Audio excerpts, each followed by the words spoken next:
Katakanlah Mitra ni kan, pagi-pagi pukul 9.30 pagi dia dah naik sampai 4-5 sen. Maknanya dia dah jalan.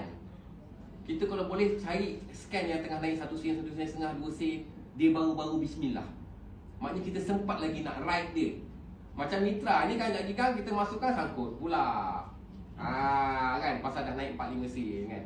Jadi kata contoh contoh katakanlah kita ambil kaunter kita, ini kaunter first page. Kita tak minat kaunter first page, kita minat second page. Kita boleh tengok kat sini. Wish, kaunter SSB 8 ni macam cantik lah, dia naik 2 sen. Ini tuan-puan punya andaian kan, nampak cantik. Kalau katakanlah nak buat apa air mantap, boleh buat time macam ni.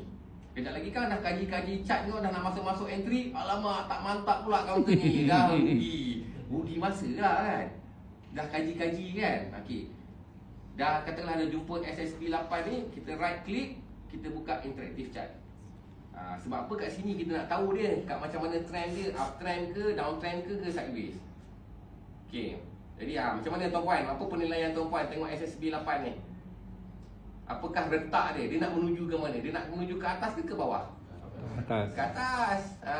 Kan? Ke atas. Pasal apa? Macam saya cakap tadi, bila resistance ni dah mula, dia dah start breakout kat sini, makna kata buyer dah start ready lah nak beli.